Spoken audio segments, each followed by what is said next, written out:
el congresista José Urquizo para hablar sobre un sector bastante vulnerable en nuestro país, las personas adultas mayores. ¿Qué tal, congresista? Bienvenido a CNC Matinal. Nosotros queríamos conversar sobre cuál es la situación real de las personas adultas mayores y cuánto se ha avanzado en legislación. Muy buenos días, Karina, por esta oportunidad. Las personas adultas mayores en el país tienen un marco legal, la Ley General de Personas Adultas Mayores, número 28803. Por otro lado, según el censo último del año 2007, representaban a esa fecha el 9.1%, según estimaciones a la fecha representarían un 10% de la población en el Perú, es decir, más de 3 millones de personas son consideradas personas adultas mayores. ¿Y a quiénes se considera como tales? De acuerdo a la Ley de Personas Adultas Mayores, cuando una persona, un ciudadano o ciudadana cumple los 60 años, pasa a tener este estatus, ¿no? 60 años a más son personas adultas mayores. Por otro lado, debemos señalar de que no todos gozan de una pensión.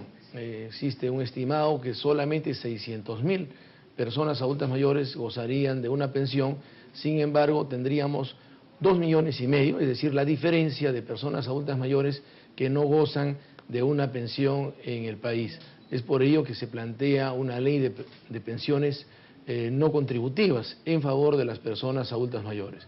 También hay que destacar que existe un ente rector encargado de impulsar las políticas públicas en favor de las personas adultas mayores, la que constituye la entidad pública encargada de implementar el Plan Nacional de las Personas Adultas Mayores, como es el caso del Ministerio de la Mujer y Poblaciones Vulnerables, en cuya estructura se ha creado una dirección de personas adultas mayores. Sin embargo, consideramos que sería conveniente, al igual que en el caso de las personas con discapacidad, donde existe un ente rector como es el CONADIS, se puede evaluar la creación de un organismo articulador en favor de las personas adultas mayores, o lo mínimo la creación de un despacho viceministerial en favor de este sector que representa 1/3 de la población del país. Y con esta creación, ¿cómo se ayudaría a este sector de la población para que pues se vean ciertos beneficios para ellos? Debemos destacar que, si bien es cierto existe un marco legal insuficiente,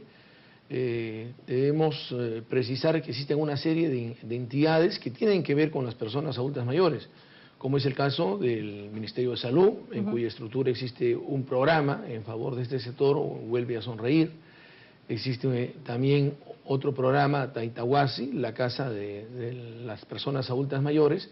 En el ámbito del Ministerio de Desarrollo e Inclusión Social existe un programa muy interesante, el que merece la felicitación al señor Presidente Constitucional de la República, Ollanta Humala, que está dirigido a las personas de extrema pobreza, a las personas mayores de 65 años, me refiero al programa Pensión 65. Y en este gobierno, el presidente Ollanta Humala, se ha creado otro programa dirigido a las personas adultas mayores de la calle, que están en total orfandad, que es el programa Vida Digna. Entonces requiere una instancia que articule todos estos programas. Ahora se acerca una fecha muy importante, es el 15 de junio, que es el día de la toma de conciencia sobre el maltrato y abuso para las personas adultas mayores. ¿Qué se tiene previsto para ese día? Bien, destacar que las Naciones Unidas ha declarado cada 15 de junio como el día de la toma de conciencia contra el maltrato de la vejez de las personas adultas mayores. Mi despacho parlamentario ha institucionalizado esta fecha con eventos de sensibilización, de reflexión, orientados a revalorar el buen trato en favor de las personas adultas mayores. Y como tal, estaremos realizando un foro con el propósito de evaluar los avances de este programa tan importante como es Vida Digna, y sobre todo monitorear el Plan Nacional de las Personas Adultas Mayores que fue presentado al país mediante decreto supremo el año pasado.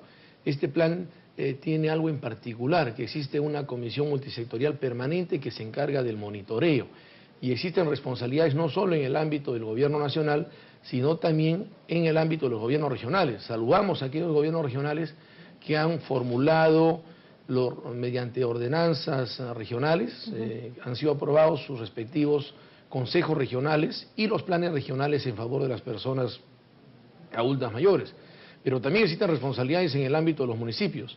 Cada municipio debería tener un CIAN, un centro integral en favor de las personas adultas mayores, o de acuerdo a la dimensión municipal, una responsabilidad a través de las gerencias de desarrollo social local que permitan integrar, lograr la inclusión en el gobierno local y en el estamento del gobierno regional en favor de las personas adultas mayores. Ahora, hay un tema en debate en estos momentos que implica a este sector de la población y tiene que ver con la tabla de cálculo de la esperanza de vida que se aproxima a los 115 años, tengo entendido, de vida, y es realmente pues una utopía, ¿no? La mayoría de personas no fallece a esa edad y no pueden tener acceso a los aportes que se hace en todo el tiempo laboral. ¿Qué opinión le merece al respecto? Bien, debemos señalar que el promedio en el Perú de esperanza de vida está entre 74 y 75 años, ¿no?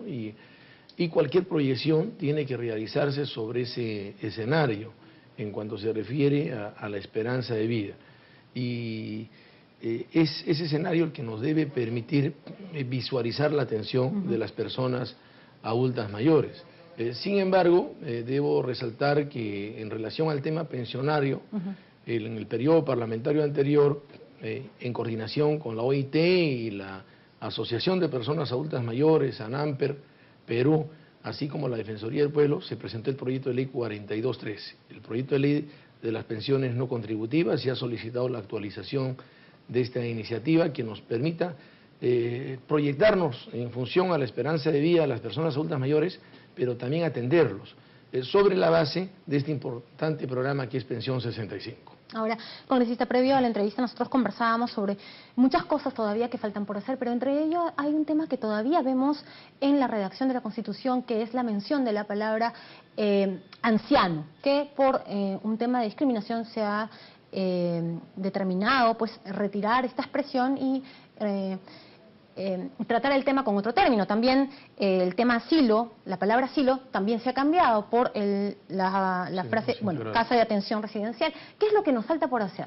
Bien, para muchos podría ser insignificante, intrascendente, una reforma constitucional. Sin embargo, la Asociación de Personas Adultas Mayores, ANAMPER, ha planteado a través de nuestro despacho un proyecto de ley de modificación del artículo 4 de la Constitución referido al término anciano, porque si bien es cierto la Constitución se dio en el año 93, en las Naciones Unidas se unificó el término, la categorización de este estatus de las personas adultas mayores como tal, y no con el término anciano y otras denominaciones. Lamentablemente este tema está pendiente en la Comisión de Constitución y Reglamento para su respectivo dictamen, e implicaría definir a la sociedad en el sentido de que sus componentes, en este caso las personas naturales, no pueden tener ninguna discriminación, ¿no? O términos que sencillamente constituyan un maltrato, y es necesario que de acuerdo al ordenamiento internacional y la resolución de 1990 que declaró incluso cada 1 de octubre como el Día Internacional de las Personas Adultas Mayores, y es más, la ley referida a este sector poblacional se denomina Ley de Personas Adultas Mayores, tenga que ser concordante con el artículo 4 de la Constitución, y esperamos que pronto se pueda discutir y hacer esta modificación constitucional. Ahora, hay un tema muy interesante, congresista, ya para culminar, y es que su despacho está haciendo ya coordinaciones con funcionarios de la OEA para atender precisamente los derechos de este sector de la población. Mi despacho parlamentario viene coordinando con la Defensoría del Pueblo, el Ministerio de Relaciones Exteriores y el Ministerio de la Mujer y Poblaciones Vulnerables, con el propósito que se cristalice la Convención Interamericana por los Derechos de las Personas Adultas Mayores a nivel de la Organización de Estados Americanos. En el año 2011 se constituyó un grupo de trabajo con el propósito de impulsar esta convención que va a permitir homologar una serie de derechos en el contexto interamericano en favor de las personas adultas mayores. Todavía no podríamos adelantar, pero lo que sí podríamos señalar es que se está trabajando este tema a nivel de la Organización de Estados Americanos. Bien, nosotros estamos seguros que esto se va a concretar definitivamente. Muy amable, congresista, por estar aquí en CNC Matinal. Muchas gracias, Karina, muy agradecido.